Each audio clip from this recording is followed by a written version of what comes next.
बिस्मिल्लाहिर्रहमानिर्रहीम। अस्सलाम वालेकुम नाज़रीन, आप देख रहे हैं ज़िंदगी यूट्यूब चैनल और मैं हूं ज़ुहैब ज़रदारी। व्यूअर्स, आज मैं एक अहम मामले पर, एक अहम इशू पर आपकी खिदमत में हाज़िर हुआ हूं और मेरे इस प्रोग्राम में आप सिंध समेत पूरे मुल्क के जो अहम इशूज़ हैं उन पर आपके साथ मेरी बातचीत होती रहेगी। आज सिंध के हवाले से एक बहुत अहम मामला है, वो ये हुआ है कि मेरे ख़्याल में ये सिंधी जो सरदारी निज़ाम है उसकी तारीख़ में ये पहली बार हुआ है कि किसी सरदार के होते हुए उसकी कम्युनिटी ने, उसके कबीले ने किसी और को अपना सरदार मुंतखब किया। ये यकीनन एक हैरानकुन बात ज़रूर है और इस हवाले से मैं यकीनन आप समझ गए होंगे कि बात कर रहा हूँ घोटकी डिस्ट्रिक्ट की और वहाँ के महर कबीले की। तो महर कबीला जो है वो एक बहुत बड़ी तादाद में न सिर्फ घोटकी ज़िले में रिहाइश पजीर है बल्कि सिंध के मुतअद्दिद अज़ला में, उसके अलावा पंजाब और कुछ बलूचिस्तान के इलाकों में भी वो रिहाइश पजीर है। एक बहुत बड़ी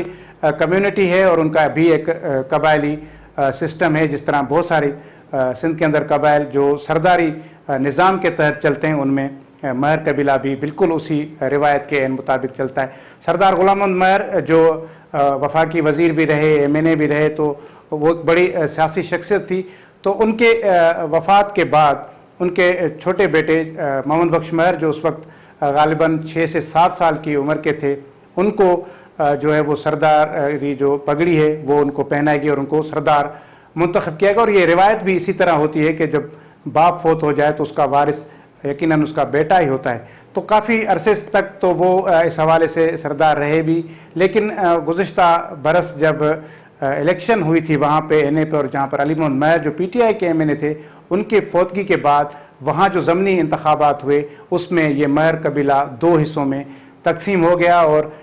दोनों ही एक ही घर के 2 अफराद जो हैं वो इलेक्शन में मद्दे मुकाबला आ गए, जिसके बाद इनके बीच में जो दूरियां हैं वो बढ़ती गई। बुनियाद तो इनकी दूरियों का वो सियासी ही था, लेकिन वो मामला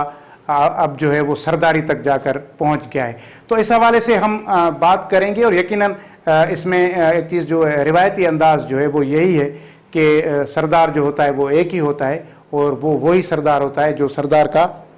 बेटा हो, यानी कि जिसका बाप सरदार हो, दादा परदादा, यानी कि एक पूरा जो फैमिली का जो पूरा एक सिलसिला होता है या जो शजरा होता है, जो निस्बत होती है, उसके तहत ही वो सरदार बनाया जाता है। लेकिन कुछ अरसा पहले ही सरदार मोहम्मद बख्श महर की बहन की शादी भरचुंडी पीर मियाँ मजन के साथ हुई, तो उस पर महर कबीले ने एक शदीद एहतजाज किया और उन्होंने अलीगौर महर के पास जाकर बकौल अलीगौर महर के उनकी जो पूरी कम्युनिटी है वो उनके पास आई और उन्होंने उनसे ये कहा कि अब मोहम्मद बख्श महर ने वो कदर नहीं की उस सरदारी की, उस मनसब को उसने एहतराम नहीं किया और इसलिए अब जो है वो आप हमारे सरदार बन जाएं, जिस पर 10 दिन की मोहलत ली थी सरदार अलीगौर महर ने। और फिर आज 6 सितंबर को वो एक रस्म और वो एक तकरीब जो है वो घोटकी के गौहर पैलेस पे मुनक़िद होना थी और इस हवाले से दावतनामे भी तकसीम किए गए। लेकिन यकीनन इस तरफ मोहम्मद बख्श महर का ताल्लुक़ पीपल्स पार्टी से है, तो उन्होंने इस मामले को पॉलिटिकली तौर पर देखना चाहा और इस हवाले से 144 जो नाफिज कर दिया गया। पूरे ज़िले के अंदर 5 से ज़्यादा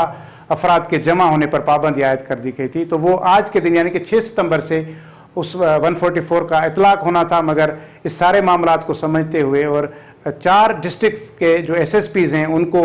घोटकी ज़िले में तैनात किया गया ताकि लोग जो हैं वो गौहर पैलेस तक ना पहुंच सके। रुकावटें खड़ी की गई, कंटेनर्स लगाकर सड़कें बंद कर दी गई। तो उस हंगामी सूरत हाल को नज़र पर में रखते हुए सरदार अलीगौर महर ने फिर गुज़िश्ता रात को ही उन्होंने पूरी बरादरी को वहाँ बुलवा लिया, लोगों को, और रात को जो है वो उनको सरदारी की जो पगड़ी है वो उनको पहनाई गई। और इस हवाले से जो उन पर जो नाकदीन हैं उनके वो ये कह रहे हैं कि ये कैसी सरदारी है जो रात के अंधेरे में उन्होंने अपने सर पे ली है। तो यकीनन इसके दोनों जो हैं वो एस्पेक्ट्स हैं। एक तो ये कि बिल्कुल भी ये पहली बार हुआ है कि एक सरदार की मौजूदगी में उसी कबीले का कोई दूसरा सरदार मुंतखब हो जाए। और जब अलीगौर महर का ये मौक़िफ़ है कि बरादरी की मर्ज़ी होती है, यानी कि कबीले का ये अख्तियार है कि वो अपना सरदार जिसको चाहे मुंतखब करे। वैसे ये पहली बार हुआ है, कभी भी कबीले को ये अख्तियार ही नहीं दिया गया, बल्कि उन लोगों से तो पूछा ही नहीं जाता। और जो भी सरदार अगर फोत हो जाए तो उसके बेटे को ऑटोमेटिकली सरदार बना दिया जाता है। تو بہرحال اس موضوع پہ ہم ضرور بات کریں گے کہ یہ کیا روایت صحیح ہے، کیا اس معاملے میں ہم محمد بخش مہر کو ٹھیک دیکھ رہے ہیں یا سردار علی گوہر مہر کو ٹھیک دیکھ رہے ہیں، کہ ان دونوں کے بیچ میں ٹھیک کون ہے اس میں؟ یقیناً یہ روایت کی تبدیلی اچھی ہوگی یا بری ہوگی، کیونکہ اگر اسی طرح ہوا تو شاید اور بھی قبیلوں میں کے اندر یہ سرداری نظام کے لیے بغاوتیں ہوں اور پھر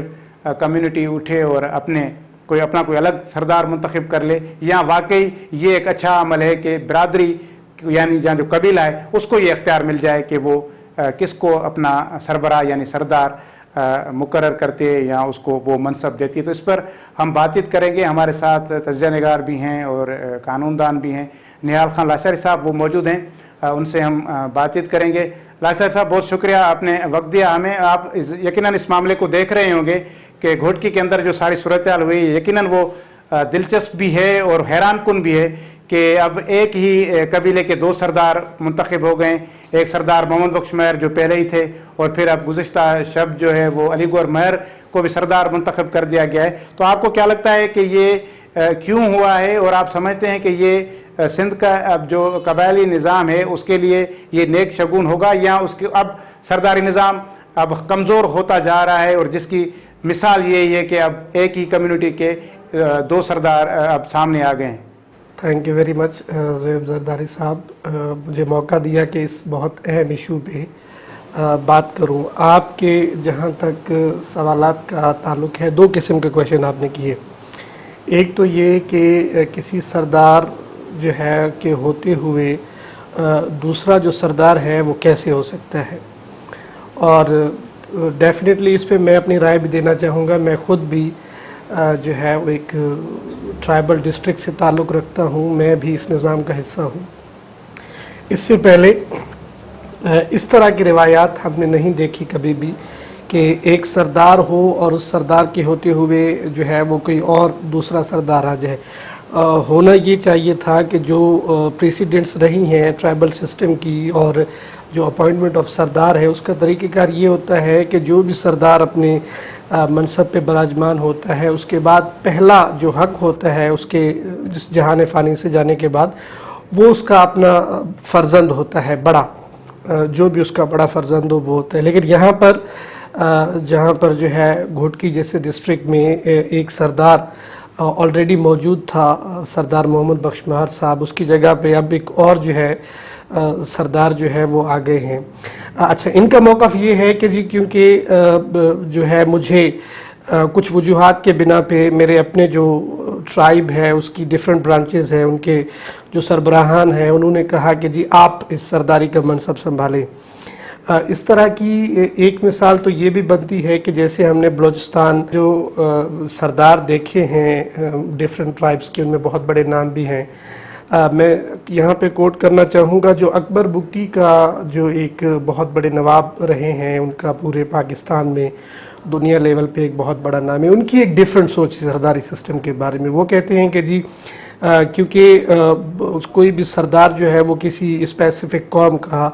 سربراہ ہوتا ہے، لہٰذا اختیارات وہ اس قوم کے ہوتے ہیں کہ وہ اپنے جو ہے وہ سربراہ کو چنیں۔ یہاں پر جو آج یعنی کہ جو 5 سپٹمبر اور 6 سپٹمبر کے درمیانی شب تھی، اس میں جو یہ ایک جو ہے وہ سندھ میں ایک سردار کے ہوتے ہوئے دوسرے سردار کو نامینیٹ کیا گیا ہے، یہ ان سم ایکسٹینٹ جو ہے شاید کچھ سرداروں کے مطابق یہ درست بات بھی ہے۔ اب یہاں پر کیونکہ سچویشن تھوڑی سی ڈائیورٹیو ہے، وہ اس وجہ سے کہ ہم نے دیکھا کہ کچھ سردار جو ہے وہ سردار علی گوہر صاحب کے ساتھ کھڑے ہوئے ہیں، اور کچھ سردار جو ہیں وہ سندھ کے اور بلوچستان کے وہ یہ رائے دے رہے ہیں کہ سردار جو ہے وہ احمد بخش صاحب جو تھے وہی سردار ہیں۔ اب یہاں پہ تھوڑی سی پولیٹیکل ریوالری بھی آ جاتی ہے۔ ہم نے دیکھا کہ پیپلز پارٹی اور ان کے ساتھ جتنے بھی الائنسز والے سردار ہیں وہ سب جو ہے وہ سردار جو ہے محمد بخش مہر صاحب کو کہہ رہے ہیں کہ جی یہی سردار ہیں اور یہی منصب پہ جو ہے وہ ہوں گے، جبکہ جو علی گوہر صاحب کے ساتھ ہیں وہ سارے اپوزیشن والے ہیں، اور ان کا موقع فار انسٹانس یہ ہے کہ جی سردار علی گوہر مہر ہی سردار ہے۔ اب دیکھتے ہیں اس میں کیا ہوتا ہے۔ اب چونکہ میں ایک قانون دان بھی ہوں، कबाइल के साथ साथ कानून का भी बड़ा जो है वो अमल दखल रहता है। यहाँ पर इस किस्म के जो मनसब है इनके ऊपर जो है वो माजी में भी अदालतों में वो आए हैं। जैसे मैं ये अर्ज़ कर दूं कि मुल्तान में जब गद्दी नशीनी के बारे में कॉन्फ्लिक्ट हुआ तो बाद में जाके आफ्टर ऑल वो जो है अदालत पे मामला गया और उस पर अदालत ने बाकायदा जो है वो उसके ऊपर अपनी फाइंडिंग दी और उसको जो है वो एग्रीव पार्टी थी उसने आगे चैलेंज किया। बहरहाल इस तरह का भी मौक़िफ़ ये हो सकता है कि इस सिस्टम को जो है वो अदालत के अंदर ले दिया जाए और ये बिल्कुल अच्छी प्ली हो सकती है सरदार अहमद बख्श महर की कि जी क्योंकि मैं मौजूद था, मेरी मौजूदगी की होते हुए किसी और ने जो है ये बगावत की है और ख़ुद को जो है अपने कुछ जो है वो फॉलोअर्स के साथ प्रोपेगेंडा करके नॉमिनेट किया है कि जी मैं सरदार हूँ और पर्ग वगैरह जो है वो बनवाए। डेफिनेटली 5 सितंबर और 6 सितंबर के बाद जहाँ पर भी कोई लीगल डॉक्यूमेंट जाएगा तो उसमें जो वो तहरीर होगी वो तहरीर ये होगी कि जी सरदार अली गौहर महर साहब। डेफिनेटली ये एक कॉन्फ्लिक्टिव है और इसके ऊपर जो है अदालत में जाया जा सकता है और कानूनी तौर पे लड़ाई लड़ी जा सकती है। जी निहाल खान लाचर साहब, बहुत शुक्रिया, आपने वक्त दिया और इस अहम मौजू पे गुफ्तगू की। जी व्यूअर्स, आपने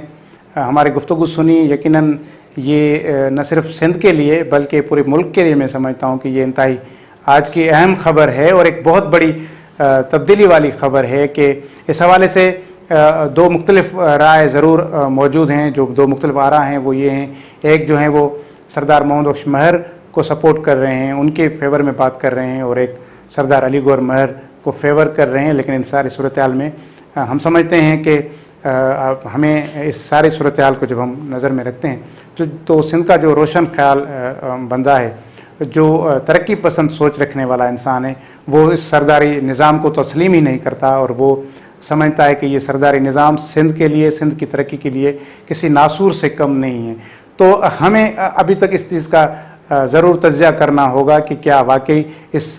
सरदारी निज़ाम ने हमारे समाज को कोई तरक्की दी है, कोई तब्दीली दी है, कोई बेहतरी दी है। बल्कि मैं समझता हूँ कि इस हवाले से जब हम चीज़ें देखेंगे तो क्या ये भी एक बहुत बड़ा सवाल होगा कि उस सरदारी निज़ाम ने अपने कबीले को कितना एम्पावर किया है, अपने कबीले को कितना एजुकेटेड किया है। जो इस हवाले से जब हम तमाम सिंध के कबाइल और उनके सरदारों के किरदार को देखेंगे तो यकीनन हमें बहुत ज़्यादा इसमें मायूसी होगी, क्योंकि अगर सरदार चाहते तो वो बहुत से ज़्यादा पॉजिटिव तब्दीली ला सकते हैं सिंध के अंदर, क्योंकि उनके पास एक पूरी कम्युनिटी होती है। लेकिन उनकी सोच जब तक तब्दील नहीं होगी, उनकी सोच यानी कि ये जो उनकी सोच के अंदर एक बादशाह बैठा हुआ है, उनके अंदर एक बहुत बड़ा शहनशाह बैठा होता है और वो समझते हैं कि ये जो हमारी कम्युनिटी है, ये हमारे ग़ुलाम हैं, ये हमारे मतलब है कि रियाया है। इस तरह का जो रवैया है और वो पूरी सिंध में मैं समझता हूँ, बल्कि हमारे पूरे मुल्क में के अंदर इस हवाले से जब हम देखते हैं, जब सरदारी निज़ाम का जायज़ा लेते हैं तो सूरत हाल बहरहाल एक ही जैसी। हमें कोई एक भी सरदार इस हवाले से आइडियल नहीं मिलेगा जो जिसके लिए हम उस कह सकें और वसूख के साथ कह सकें कि उसने अपनी कम्युनिटी को एजुकेटेड किया हो, उसके सेहत के हवाले से उसने कुछ काम किया हो, उसकी तरक्की के लिए कुछ काम किया हो। तो ये बहरहाल उसके अलावा मैं समझता हूँ कि ये एक बहुत बड़ी तब्दीली ज़रूरी आने वाला वक्त शायद इस हवाले से और ज़्यादा चीज़ें ख़तरनाक इसके तनाजुर में हमारे सामने मौजूद हों, क्योंकि अब ये अगर रिवायत शुरू हो गई है और पता नहीं अगर ये रिवायत दूसरे कबाइलों के अंदर हुई और वहाँ पर अगर कोई गिरोह कोई बगावत करता है या कोई उस सारे सिस्टम से अलग होता है तो फिर तो ऐसे होगा कि शायद हमें हर घर में कोई एक सरदार नज़र आएगा और फिर इतने सरदार हो जाएंगे कि हर बंदा खुद सरदार होगा और वही सरदारी सिस्टम का आखिरी दिन होगा। और मैं समझता हूँ कि हमें इस बरादरी के पूरे सिस्टम से निकलना होगा, एक कौम बन के रहना होगा और हमें अपने बीच में जितनी नफ़रतें हैं, जितनी दूरियां हैं, उनको ख़त्म करना होगा। अगर कोई सरदार इस तरह की सोच रखता है तो वो हमें भी कबूल है और इस समाज को कबूल है।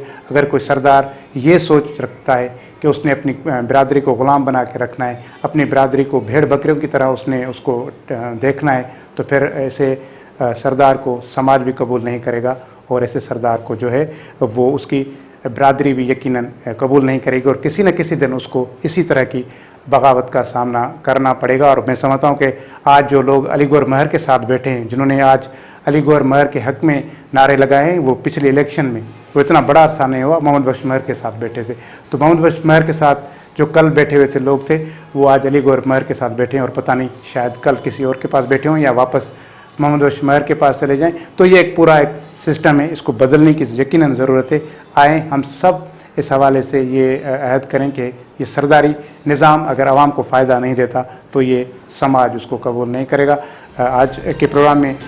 یہی ہم نے آپ کے سامنے ڈسکس کی, لیکن ہم آنے والے پروگراموں میں مختلف ایشوز پر آپ کے سامنے اپنے اسی یوٹیوب چینل پر آپ کے سامنے پیش ہوتے رہیں گے, اور